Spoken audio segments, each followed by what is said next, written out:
High প্রিয় শিক্ষার্থী বন্ধুরা, আসসালামু আলাইকুম। আশা করি সবাই ভালো আছেন। আজকে আপনাদের সামনে আলোচনা করব ফিনান্সিয়াল ম্যানেজমেন্ট এর পঞ্চম অধ্যায় হতে একটি গুরুত্বপূর্ণ বোর্ড কোয়েশ্চন নিয়ে।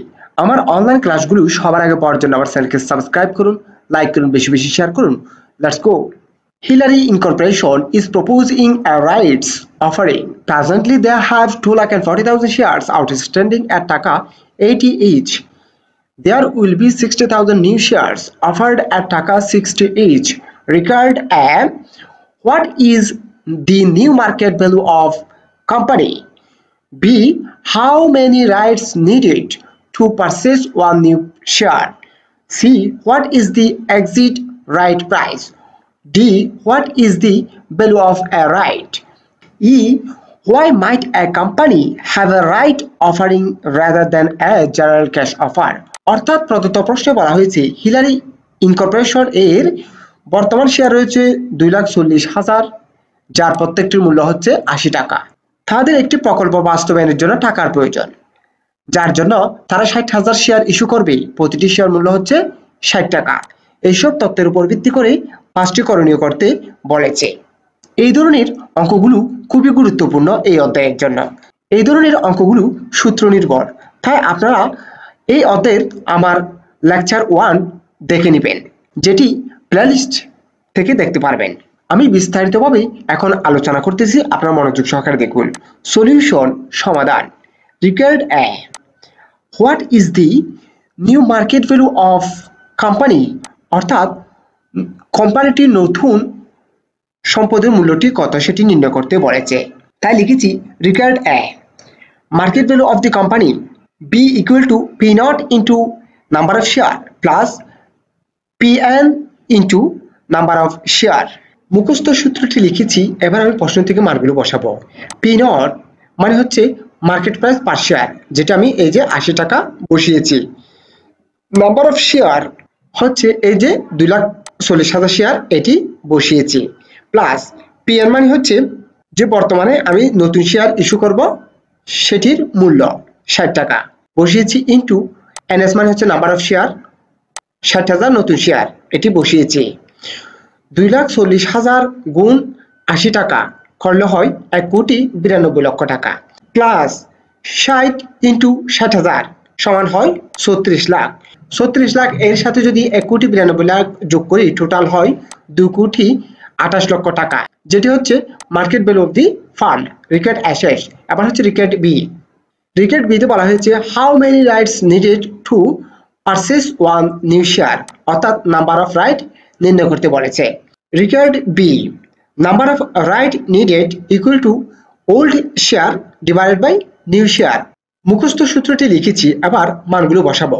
ওল্ড শেয়ার মানে হচ্ছে 2,40,000 শেয়ার উপরে বসবে, নিউ শেয়ার মানে হচ্ছে এই 60,000 শেয়ার নিচে বসবে। 2,40,000কে যদি 60,000 দিয়ে ভাগ করি তাহলে হচ্ছে 4, যেটি হচ্ছে number of right needed. Required B share. Required সিতে বলেছে what is the exit right price, তা লিখেছি required C. Exit right price PX equal to P naught into N plus subscription price divided by N plus 1। মুখস্থ সূত্রটি লিখেছি, এবার আমি প্রশ্ন থেকে মানগুলো বসাই। P naught মানে হচ্ছে বর্তমান শেয়ারের মূল্য, N মানে হচ্ছে নাম্বার অফ রাইট, SP মানে হচ্ছে সাবস্ক্রিপশন প্রাইস অর্থাৎ নতুন শেয়ারের মূল্য, যেটা আমি প্রশ্ন থেকে নিচ্ছি। দেখুন বর্তমান শেয়ারের মূল্য হচ্ছে 80 টাকা এবং সাবস্ক্রিপশন প্রাইস বা নতুন শেয়ারের মূল্য হচ্ছে 60 টাকা। এই দুটি বসাও প্রশ্নে। P naught মানে হচ্ছে 80 টাকা বর্তমান শেয়ারের মূল্য, এন্ড মানে হচ্ছে রিকার্ড বিতে নির্ণয় করেছি নাম্বার অফ রাইট, এটি লিখেছি। SP মানে হচ্ছে নতুন শেয়ারের মূল্য, সাবস্ক্রিপশন প্রাইস 60 টাকা লিখেছি।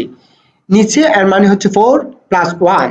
80 টাকাকে 4 দিয়ে গুণ করে 60 টাকা যোগ করে 5 দিয়ে ভাগ করলে হয় 76 টাকা, যেটি হচ্ছে exit right price.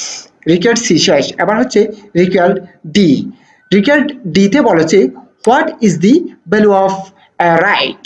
Required D value of right BR equal to P naught minus subscription price divided by N plus 1 মুখস্থ সূত্রটি লিখেছি ভ্যালু অফ রাইট এর। এবার প্রশ্ন থেকে মানগুলো বসাবো। পিনট মানে হচ্ছে এই যে বর্তমান শেয়ারের মূল্য ৮০ টাকা এটি। এসপি মানে হচ্ছে সাবস্ক্রিপশন প্রাইস, নতুন শেয়ারের মূল্য ৬০ টাকা এটি বসাবো। এন মানে হচ্ছে 4 যেটি রিকোয়ার্ড বিতে নির্ণয় করেছিলাম নাম্বার অফ রাইট প্লাস 1 সূত্রে মানগুলো বসিয়েছি। এবার দেখুন ৮০ টাকা থেকে ৬০ টাকা চলে গেলে হয় ২০ টাকা, ৪ এর সাথে ১ যোগ করলে হয় ৫ যেটি বসিয়েছি। ২০ কে যদি ৫ দিয়ে ভাগ করি তাহলে হয় ৪ যেটি হচ্ছে ভ্যালু অফ রাইট। আমার রিকোয়ার্ড ডি শেষ, এবার হচ্ছে রিকোয়ার্ড ই। প্রদত্ত প্রশ্নে বলেছে রিকোয়ার্ড ই তে why might a company have a right offering rather than a general cash offer. অর্থাৎ প্রদত্ত প্রশ্ন বলা হয়েছে সাধারণ নগদ প্রস্তাবের পরিবর্তে কেন একটি কোম্পানির একটি রাইট অফারিং থাকতে পারে। অর্থাৎ এটি হচ্ছে একটি থিওরিটিক্যাল প্রশ্ন যেটি একটি মন্তব্য আকারে দিতে হবে। তাই আমি রিকোয়ার্ড ই সমাধানে করেছি, যে দেখুন required E a right offering usually costs less. It protects the proportionate interest of existing shareholders and also protects against underpricing. অর্থাৎ এখানে বলা হয়েছে রাইট অফারিং এর ক্ষেত্রে ব্যয়টা কম হবে এবং বর্তমান শেয়ার হোল্ডারদের স্বার্থ রক্ষা করে। আশা করি প্রদত্ত ক্লাসটি বুঝতে পেরেছেন। আমি আবার একটু সংক্ষেপে বুঝিয়ে দিচ্ছি। হিলারি ইনকর্পোরেশন এর দুই ধরনের তথ্য দিয়েছে, যেখানে বর্তমান শেয়ার সংখ্যা হচ্ছে 2,40,000 এবং প্রতি শেয়ারের মূল্য হচ্ছে 40 টাকা। নতুন শেয়ার ইস্যু করে 60,000, যার প্রতিটি শেয়ারের মূল্য হচ্ছে 60 টাকা। এর উপর ভিত্তি করে 5টি করণীয় করতে বলেছে। এই অঙ্কটি আমি আগেই বলেছিলাম সূত্র নির্ভর, তাই আপনারা প্রদত্ত সূত্রগুলো প্র্যাকটিস করবেন। এই সূত্রগুলো প্র্যাকটিস করার পরে আপনারা এই অঙ্কগুলো খুবই সহজভাবে করতে পারবেন যদি আপনাদের সূত্রগুলো আয়ত্ত হয়। আমার পরবর্তীতে অনলাইন ক্লাসগুলো ধারাবাহিকভাবে আপনি প্লেলিস্ট থেকে ক্লাস করুন, আপনাদের সিলেবাস অবশ্যই শেষ হবে। আমার অনলাইন ক্লাসগুলো সবার আগে পাওয়ার জন্য আমার চ্যানেলকে সাবস্ক্রাইব করুন, লাইক করুন, বেশি বেশি শেয়ার করুন। সুস্থ থাকুন, নিরাপদে থাকুন। আসসালামু আলাইকুম।